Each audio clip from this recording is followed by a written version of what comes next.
Hello and welcome to Labour Lens. I am Sharon Ijasan. On this week episode of the program, we'll focus on ending violence and harassment in the workplace. We will be right back.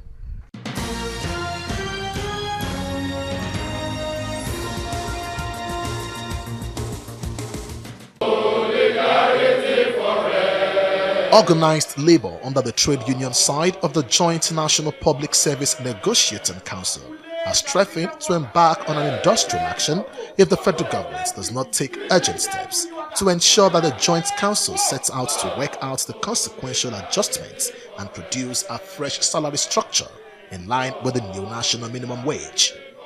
According to the General Secretary of the Association of Senior Civil Servants, Bashir Lawal, the generation of a fresh salary table is in line with the new minimum wage which President Muhammadu Buhari signed into law recently. The labor leaders say that once a new salary table was generated, it would help to maintain the current relativity among all grades in the civil service. The new table will also go a long way to assist the state governments to have a seamless implementation of a new minimum wage. They are not answering us. What they are putting forward as salary increase arising from the national minimum, it's a paltry sum that cannot compensate for these years of wait. So what we are saying is government should pay. We have agreed on what should go to level 1 to 6. Government should pay level 7 to 14, 30% increase in their salaries, 15 to 17, 25%. That is our demand. So anything short of it will go ahead with what we are planning.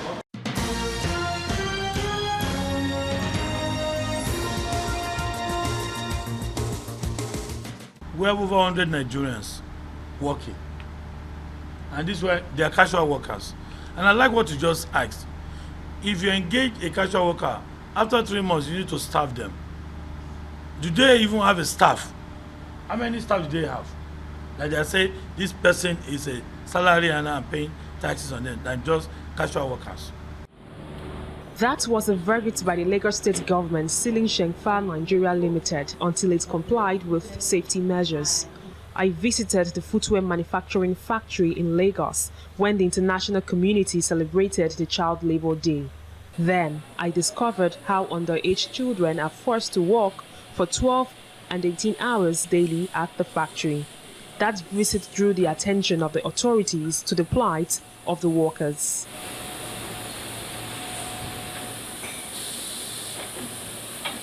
During the brief inspection by the Lagos State Safety Commission, TVC News observed that all the claims by the workers are true, with exposed electrical wires, no safety signage, no standard chairs, no standard toilets or protective wares at the factory. Generally, the place is not fit for people to work in. 1, you have unsafe stacking of goods all over the place. 2, you have overcrowding. 3, the access routes are not clearly demarcated. I nearly fell down while I was coming to this place. And then your seats, they are not ergonomically friendly. In total, your safety management system is very, very, very, very poor. We noticed while coming in, they have some rodents around at the workplace area, which is unsafe. Because the way the place was wired, there's wiring everywhere. Some of the ceilings are leaking. So with rodents around, rodents will have the chance to pierce the wire, and from that it can cause shock, which can lead to electrocution. So that's very unsafe. I also noticed the room where there were staff being locked up to work, which is very unsafe. And then even the bathroom, the conveniency for where staff goes, that's a hazard on its own. We were sent back by the smell of the place. So there's a lot of work, safety-wise, that needs to be done on this place to prevent further incidents and casualties. Every manufacturing company, they need to come to Lagos State Safety Commission to give us their safety manual, the methodology, how they are going to be applying.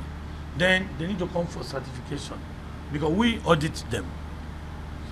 Our job is about the people working. I'm not worried about any other thing else. I want to be concerned that Nigerians should not be should not be harmed. Nobody should die while working. They come for a living, they do their job, get paid, spend their money anyhow they want. But for somebody to come for a work and end up dead, we're not taking it. So our own recommendation for any other factory, whether it's Chinese, Lebanese, Nigerian, whatever it is, they need to be certified on 45001, which is our safety ISO. It's a standard, worldwide standard. If they implement that, see, they will have reduced the risk. People will be working in a very good condition. Look at this, the way the offices are. When you and I were passing by, you see some people, I mean, if they have taken a break, where are they taking the break? This office is wide enough, but the rest, only one person we saw here. Why over 30 people lying in a room there? Maybe they told them not to work because we are coming. But the whole thing needs to be corrected. Though Shengfa prepared for our arrival, not all the workers were present. After further search, TVC News discovered that some were locked in a room where they still worked, a few were eating in a store, while others were nowhere to be found. The lawyer representing the management said the footwear company does not have a first aid box. Rather, they are in partnership with the Lagos State General Hospital, Ikeja. There's some form of health safety, but generally, what we generally do is that we have the general hospital not too far away from us, about a 5 or 7 minutes drive away from this place, and we generally advance most of our staff to this area. TVC News earlier reported that the company employs only casual workers who have no access to any other form of benefits except the 700 naira they earn per day. Even certain deductions can be made from the amount over issues like lateness and failure to meet up with targets and more. This worker was told to go back home since the company has been sealed, but reaffirms a daily wage and hopes the management will pay her for the work done. We collect 700 per day. Yes. Joseph Ekwenobe, who was electrocuted to death by a faulty machine at the factory, was not too fortunate. His parents described him as a talented boy who had dreams. They still want justice for their son's death.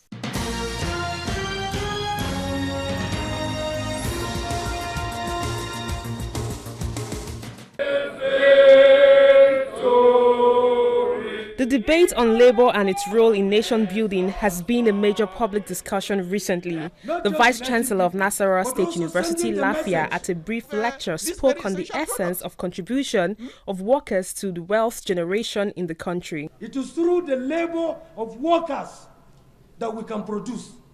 And we have seen this production in various aspects of the nation, in the economy. And I've also argued that labor has contributed enormously in manufacturing, in agriculture, in mining, in public service, in government policy formulation and policy implementation.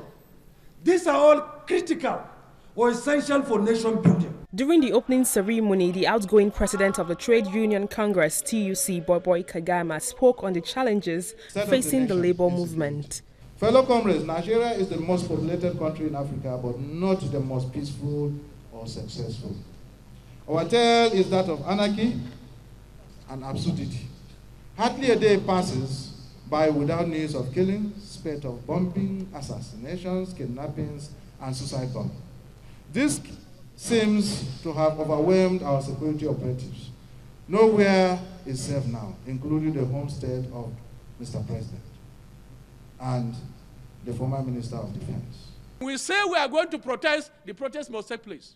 When we say we are going to picket, the picket must take place.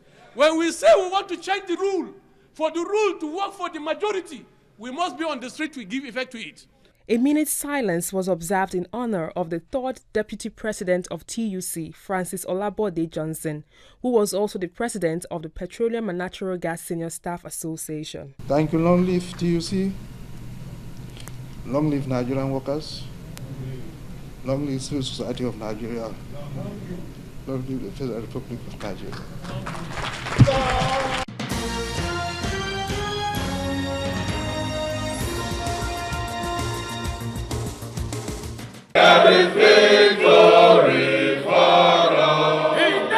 The 11th National Delegate Conference of the Trade Union Congress themed Labour and Nation Building has come to an end. At the conference in Abuja, a new national president, Quadri Olaleye, emerged for the union. Fellow comrades, I must affirm here that Trade Union Congress in Nigeria, to succeed in this new dispensation, it must be determined to tackle myriad of problems facing the labor movements and the nation at large. In this new dawn, it will no longer be business as usual. If we want a Congress that works for everyone. As I mentioned earlier, this came as a surprise, notwithstanding the official support of seasoned professionals in diverse fields in our various affiliates who made this task achievable. After recommendations were made to the members of the union, the national chairman of the All Progressive Congress APC, Adams Oshiomhole, who was also a former president of the Nigeria Labour Congress NLC, urged labor leaders to ensure the implementation of the new national minimum wage. Only when those who are victims of injustice rise in unison to reject and fight those who are perpetrators of injustice. United on that, you have my support. If, when it matters, some states refuse to pay, if the IPC state, you have my support, I will speak on it. It does not matter whether APC or PDP, Nigeria is one. The minimum wage must be implemented. It is meant to be binding. It is not a recommendation. It has been signed into law by President Muhammad Buhari. May the law not be signed in vain.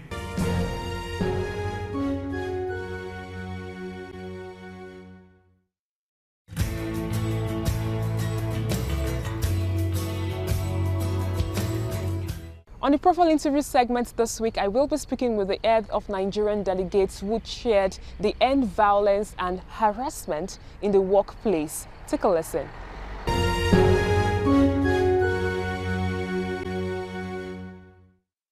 It's good to have you on the program. Nice to have you too.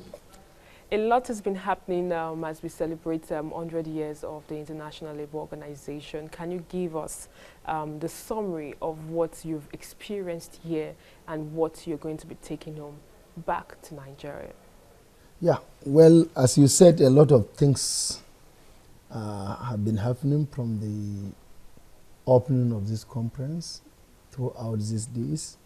And primarily, let me focus more on the committee I was assigned to chair from our delegate of NLC, that means the workers' representative.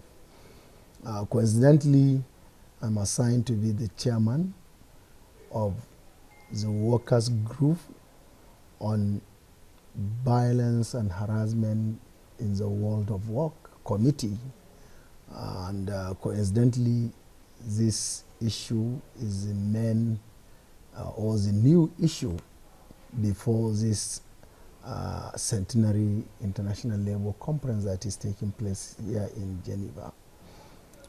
Is the main issue or the new issue, as I said, because this issue came as a substantive agenda in the last ILC of 2018, and thereafter it was adopted, and the Secretariat of ILO throughout the year did a lot of work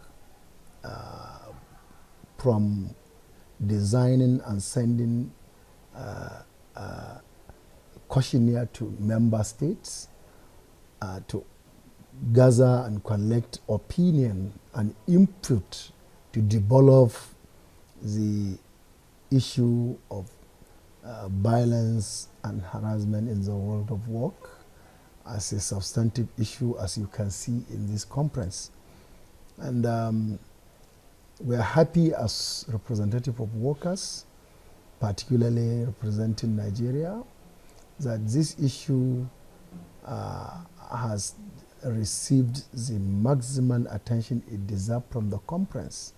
Both the representatives that comprises the tripartite had actually resolved on this agenda, and it is going to be a substantive convention that will be accompanied with recommendation that we will be taking back home as a new convention at the end of this conference, and thereafter we devise a means and design our strategy as Nigerian working class to see how we can engage Nigerian government in order to domesticate it to be a law in our country. Domesticating these laws is one thing, implementation is another. And from my observation, we've seen situations or scenarios whereby a boss in the workplace decides to harass its workers. So far, NLC as a center, because I know that you, on the national level, you hold a position. I know that there would have been complaints. Has there been any time whereby NLC actually took the fight to actually end violence and harassment in the workplace, or probably promote a more friendly environment for the workers? Well, I think a lot of efforts have been, done by the Nigerian Labour Congress in that respect. First and foremost, in the area of advocacy, enlightenment, both for the workers and employers of labor in our country. Secondly, the adoption of some of the,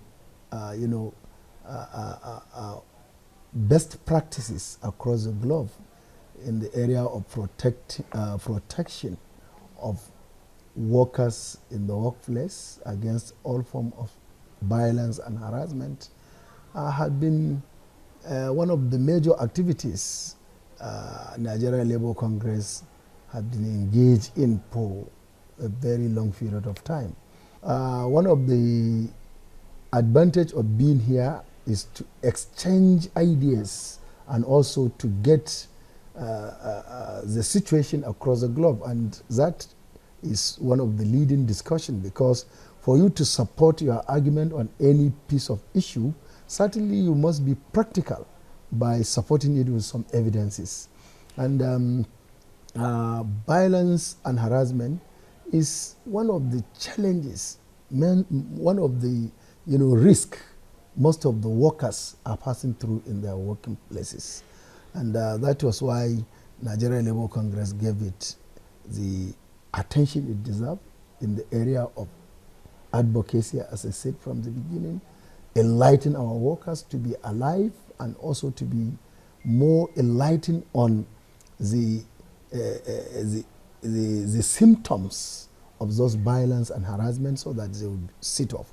And we didn't even stop there. As a center in Nigeria, we adopted a document, working document, as a Nigeria working group back home on how to guide our members in all the working places in the country, so that there will be harmony in their workplaces.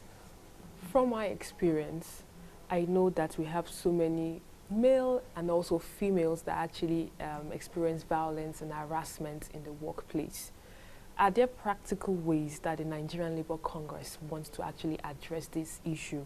Could it be in the form of advertisements? Could it be in the form of probably empowering the youth department or the women commission department? What are the practical ways that what practical ways do you think that the Nigerian Labour Congress and other organized labor centers can actually adopt to ensure that workers feel comfortable to come out in the open to express whatever challenges they actually faced with in the space or in the workplace? I think in the first place, that is why we are already excited about the outcome of several meetings and engagements that took place on this particular topic here in Geneva. The first and foremost is to get a sort of legal frameworks that will guide the protection of this violence and harassment in the world of work. And I believe what this process is going to produce is going to give us what we expected from ILO as working class, to ensure that the most vulnerable of the tripartite, as far as this issue is concerned, and the workers are protected. And as you said, Nigeria Labour Congress in particular have been engaged, actually showed a lot of commitment in this area, and I'm sure by the time we achieve having this issue as a convention and also come with its recommendations, certainly we are going to do more to ensure that our workers, our members back home are protected. But going forward, apart from the issue of regulations, there is the need of enlightenment. The workers need to be educated, well informed about all forms of violence and harassment, because it may interest you to know that it's not every worker that saw that harassment as an issue even, because in most places, in most cases where such acts happen, you see workers see it as his own personal issue. But it should be seen as beyond that, because it's something that really disorganizes the system. And that is why the issue of enlightenment is also key to it.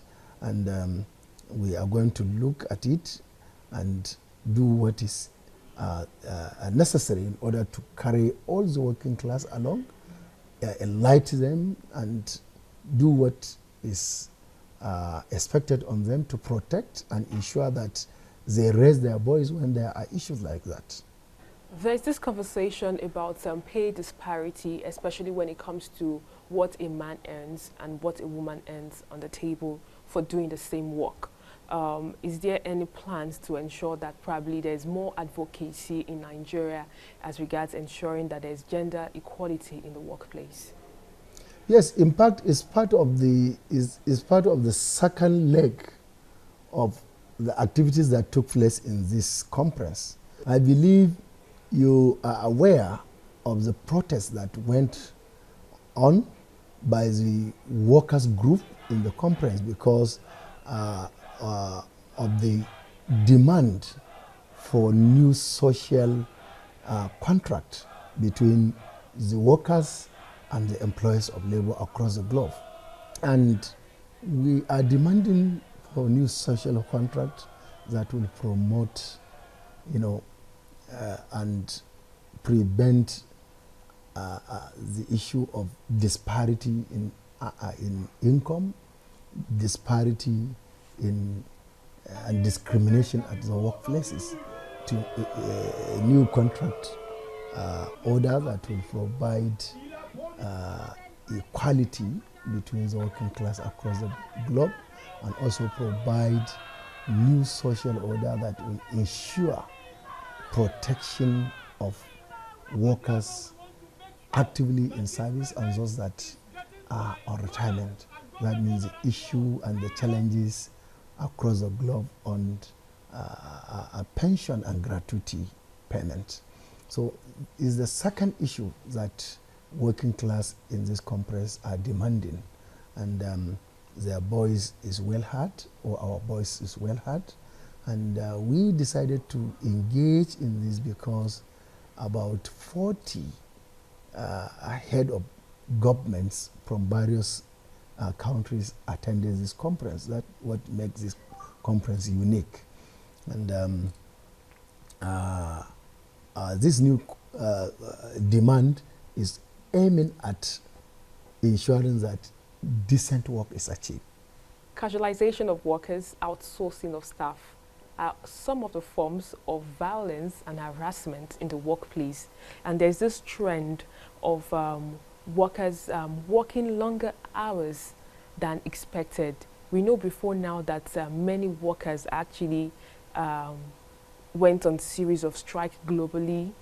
That even promoted the idea of the May Day celebration, the achievement of 8 hours work per day. But right now we have people working 12 hours, 18 hours, people work from Monday to Sunday. How will this be incorporated and brought back home to ensure that workers don't overwork themselves, and also the employers get to know that they have to respect the rights of workers? That is the major issue on the demand of workers in this conference. And in summary, what you are saying is all about the concept of decent work agenda. And by decent work agenda is we need new contract order that will protect the vulnerable workers at working places. The discrimination and disparities on the condition of service within a particular organization or inter and intra division and variation of condition of service. These are some of the issues we are talking about. The issue of minimum wage. They are all part of decent work agenda we are discussing. And you can only achieve that through the instrument of social contract. And this social contract has to be universal. And it must guarantee the freedom of association between the working class, to form workers' group in terms of union, the freedom to strike, the freedom to collective bargaining, so that there will be workers across the globe will be treated with dignity and honor. That is the whole idea about the strike, about the protest that was organized by the workers group in this conference. And I believe as Nigerian group, we learn a lot, and we are still learning in this conference, and we are going to enrich our capacity back home. It was an interesting conversation I had with you. Thank you very much. And that's all we can take on today's edition of the program. Join us next week as we continue the series of the International Labour Organization Conference, which happened in Geneva, Switzerland. Thanks for watching, and remember, labor creates wealth.